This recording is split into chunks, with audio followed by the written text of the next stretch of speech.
आबोली मालिकेच्या आजच्या भागामध्ये आबोली ही रमाला म्हणते की आई, आपण अशी हार मानून चालायचं नाही आणि आपण सरांना काहीतरी अजून वेळ द्यायला हवा. तेव्हा आपण त्यांना देऊयात ना वेळ. तर रमा ही आबोलीकडे बघू लागते. रमा म्हणते की ठीक आहे, मी अंकुशला वेळ देईल, पण तिने राघूचं सासर सांभाळायला हवं आणि त्यासाठी तिच्या सासरच्या माणसांची त्याने माफी मागायला हवी. रमा आबोलीले म्हणते की त्या अंकुशला तू एक सांग की माझ्या राघूच्या सुखाच्या आड तू येऊ नकोस. रमा म्हणते की त्याला हे घर घ्यायचं ना, घेऊ दे त्याला घर, पण मला माझ्या राघूचा संसार सुखी बघायचा आहे. तर रमा ही रडतच आतमध्ये निघून जाते. इकडे नीता ही विजयाला फोन करून सांगते की विजया, तू काही काळजी करू नको. उद्या जर अंकुश आणि पल्लवीचं लग्न झालं तर कायदेशीररित्या अंकुश हा पल्लवीचा होईल आणि मग त्याला पल्लवीपासून कोणीही बाजूला करू शकणार नाही. आणि मग आबोली जेवढी अंकुशची बायको आहे ना, तेवढीच पल्लवीसुद्धा असेल आणि मग त्या आबोलीचं काय करायचं ना ते आपण बघू. इकडे आता रमा ही रागाने घराचे पेपर्स घेऊन अंकुश समोर येते आणि अंकुश समोर धरत म्हणते की हे घराचे पेपर हेच हवे होते ना तुला. तेव्हा ते पेपर्स रमा देत असलेली बघून अंकुशला मोठा धक्का बसतो. रमा म्हणते की उद्या मी क्रिसच्या आईला घरी बोलावलंय, तेव्हा हात जोडून त्यांची माफी मागायची. ते की पुन्हा एकदा राघू आणि क्रिसचं लग्न जोडून द्यायचं. तेव्हा अंकुश राघूकडे बघू लागतो. रमा म्हणते की त्या बदल्यात अंकुश हे घर तुझं आणि ते पेपर्स अंकुश समोर धरते. तर रडतच आई आजी म्हणते की अंकुशा, भरलं का तुझं पोट, नालायकातला नालायक निघालास तू. तर राघू म्हणते की दादा, बरं झालं यावेळेस तू माझ्याकडून राखी नाही बांधून घेतलीस ते. राघू म्हणते तू काय माझं रक्षण करणार, तू तर मला त्रास देण्याची एकही संधी सोडत नाहीयेस आणि आता तू हे जे काही वागतोयस त्यासाठी जगातला कुठलाच भाऊ असं वागणार नाही. राघू म्हणते की मला तुला दादा म्हणायची सुद्धा लाज वाटते, भाऊ या शब्दाला तू कलंक आहेस.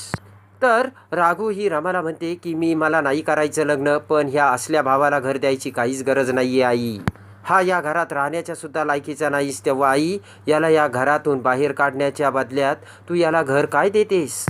तर रमा म्हणते की नाही राघू, तुझ्या सुखापुढे हे घर तर काहीच नाही. रमा म्हणते की मी आबोली आणि आईंना घेऊन कायमची कुठेतरी निघून जाणार आहे. माधव काका म्हणतात की अंकुशा, तू शेवटी आम्हाला घरातून बाहेर काढलंच आणि नाती जपण्याची तुझ्यात कोणतीच पात्रता नाहीये. माधव काका म्हणतात की वहिनी, हा अंकुश असा कसा उलट्या काळजाचा निघाला, याला असे वागण्याबद्दल काहीच वाटत नाही आणि दुसऱ्याच्या मनाचा हा थोडा देखील विचार करत नाही. तर अंकुश म्हणतो की बऱ्याच टोकाचा निर्णय घेतला तुम्ही, तेव्हा मी माफी मागायला तयार आहे. आणि रामाच्या हातातील ते पेपर अंकुश आपल्या हातात घेतो आणि म्हणतो की आता आपण राघूचं लग्न धूमधडाक्यात लावू. तेवढ्यात आबोली तिथे येते आणि आबोली येताच अंकुशच्या हातातील ते पेपर आबोलीच्या अंगावर पडतात. तर आबोली ते पेपर हातात घेते आणि अंकुशला म्हणते की सर, तुम्हाला माफी मागण्याची काहीच गरज नाही आहे. आणि आबोली लगेच आजीसमोर येते आणि ते पेपर आजीकडे देते. त्यानंतर आबोली म्हणते की सर, तुम्हाला माफी मागायची गरज नाही आणि आई, तुम्हाला हे घर यांना देण्याची काहीच गरज नाही आहे. तुमचा निर्णय हा चुकीचा आहे. तेव्हा रमा ही आबोलीकडे बघू लागते. आबोली म्हणते की आई, या घरावर आजीचा, तुमचा, राघूचा आणि मग नीताचा अधिकार आहे आणि त्यानंतर सरांचा. तेव्हा कुणावरही अन्याय व्हायला नको.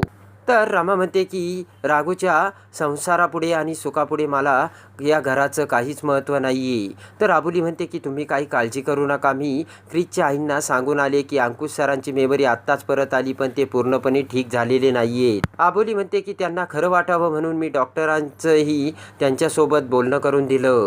क्रिसची आई त्यामुळे सगळ्या गोष्टी समजून घेऊ राहिल्यात आणि त्यामुळे यांना आता त्यांची माफी मागण्याची गरज नाही आहे.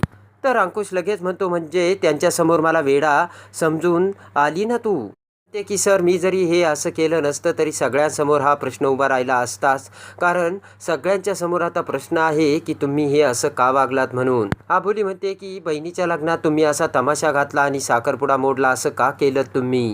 हा चाळ पाडायचा विचार तुम्ही केलात, असं का विचार का केलात तुम्ही, सांगा ना सर. आता ज्या आईने आपला मुलगा गमावला, तोच मुलगा परत आल्यानंतर आपल्या आईला किती आनंद झाला पाहिजे. आबोली म्हणते की म्हणजे तुम्ही विचार करा सर, कुठेतरी तुम्ही चुकताय ना.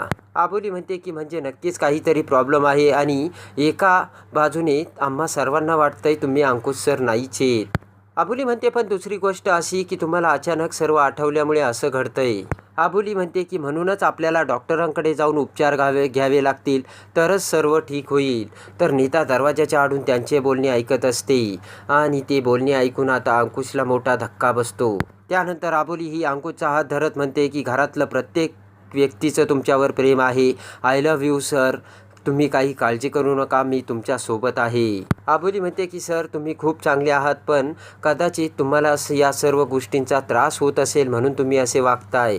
आबोली म्हणते की सर तुमची मेमरी गेली होती तेव्हा अजूनही तुम्हाला सर्व गोष्टी आठवल्या नाही आहेत. तुम्ही स्वतःला त्रास करून घेऊ नका. आपण एकदा डॉक्टरांना भेटू, मग आपल्याला सगळ्या प्रश्नांची उत्तरे मिळतील. ते ऐकून अंकुशला मोठा धक्का बसतो. तर नीता विचार करते की मला वाटलंच ही आबोली काहीतरी घोळ घालील म्हणून. नीता म्हणते की डॉक्टरकडे जाऊन ही आबोली सगळ्यांवर पाणी फिरवील, तेव्हा आता मलाच काहीतरी करावं लागेल. तेवढ्यात पुढे येत नीता म्हणते की आबोली तू उद्या अंकुशला डॉक्टरांकडे नेणार आहेस का? आबोली म्हणते की हो. काय झालं नीताताई? तर नीता म्हणते की अगं उद्या अंकुश आणि पल्लवीचं लग्न आहे. तर आबोली म्हणते की मग परवा जाऊ आपण डॉक्टरांकडे. काय सर? तर अंकुश विचार करतो की मी काही जरी केलं तरी आबोली माझ्यावर रागवत नाहीये. अंकुश विचार करतो की एकदा मी पल्लवीसोबत लग्न केलं की मग तुमचा सगळ्यांचा विश्वास बसेल की मी अंकुश नाही सचित आहे. तेव्हा आता त्यासाठी मला पल्लवीसोबत लग्न करावंच लागेल, असं आता अंकुश त्याच्या मनाशी विचार करतो. तर इकडे नीता विचार करते की आता आबोली तुला कळेल मी काय करू शकते ते. इकडे आता संध्याकाळी रमा ही आबोलीला म्हणते की आबोली तू हे सगळं कसं करतेस ग? कधी कधी मला तुझ्या विश्वासाचं आणि ठाम निर्णयाचं खूप कौतुक वाटतं आबोली. रमा म्हणते की अंकुश एवढा बदललाय, ओळखीनासाच झालाय, काय करावं तेच काही कळत नाही. तर इकडे अंकुश हा पल्लवी आणि नीताकडे येतो. तर नीता म्हणते की अंकुश सर काय केलं तुम्ही? हातातून चालून आलेली संधी तुम्ही गमावली. तर अंकुश म्हणतो काय बोलतेस नीता तू? अंकुश म्हणतो की मी जे काही वागतोय त्यामुळे आबोली आणि घरचे कसे रिॲक्ट होतात ते तू बघते ना. मी एवढं वाईट वागूनही ते माझ्यासोबत चांगला वागतायत. माझ्या सर्व चुका त्या पोटात घालतायत आणि यापेक्षा वाईट आता मी त्यांच्यासोबत वाईट वागू शकत नाही. आणि मी आता डायरेक्ट जाऊन आबोलीला सांगणार आहे की मला काहीच आठवत नाही आणि मी तुमचा अंकुशही नाही. मी सचित राजेश आहे आणि मी हे सर्व मुद्दाम करतोय. अंकुश म्हणतो की गरज पडली तर मी त्यांचे माफी मागेल आणि पायाही पडेन. मला नक्की खात्री आहे की ते लोक मला माफ करतील. अंकुश म्हणतो की आणि जे काही होईल त्याचा सामना करायला नीता मी तयार आहे. आबोली म्हणते की आई जेव्हा मी अंकुश सरांकडून ते पेपर घेतले ना तेव्हा त्यांची मूठ खूप सैल होती. मला असं वाटलं की त्यांना ते पेपर घ्यायचेच नाहीयेत. आबोली म्हणते की अशी काहीतरी गोष्ट आहे की जे त्यांना चुकीचं करण्यापासून अडवते. आणि आज त्यांच्याकडे बघितलं का आज ते शांत होते आणि त्यांनी सगळं काही ऐकून घेतलं. आई आबोली म्हणते की आई माणसं ओळखायला वेळ लागतो. आबोली म्हणते की एक ना एक दिवस ते आपले अंकुश सर होऊन ते आपल्या अंकुश सरांसारखेच वागतील, पण ते आत्ता असे का वागतात तेच मला काही कळत नाही. आबोली म्हणते की मी अंकुश सरांतील चांगल्या माणसाला नक्कीच बाहेर काढील आणि आपल्या विश्वासाला तडा जाऊ देणार नाही. तर रामा म्हणते की आबोली तू म्हणतेस तसंच हो. त्यानंतर आता इकडे पल्लवीने लग्नाची तयारी करून शालू घातलेला असतो. तर आबोली ही पल्लवीकडे येते. आबोली पल्लवीला म्हणते की मला खरंच असं वाटतंय की माझ्या बहिणीचंच लग्न आहे आणि मी तुझी करवली आहे. तर आता अंकुश आणि पल्लवीचं लग्न लागू लागतं. तर आता इकडे आबोली घरातील गणपती बाप्पा समोर येऊन हात जोडू लागते. तेवढ्यात गणपती बाप्पा समोरचा कुंकवाचा करंडा खाली पडतो आणि आबोलीला मोठा धक्का बसतो. तर आता देवाने आबोलीला मोठा संकेत दिलेला असतो. ते सर्व प्रकार बघून माधव काका, आजी आणि रामा ही आबोलीकडे बघू लागतात. तर आता अंकुशचं लग्न आबोली कसे थांबवणार हे बघण्यासाठी आणि आबोली मालिकेच्या डेली अपडेटसाठी आपल्या चॅनलला लाईक करा, सबस्क्राईब करा.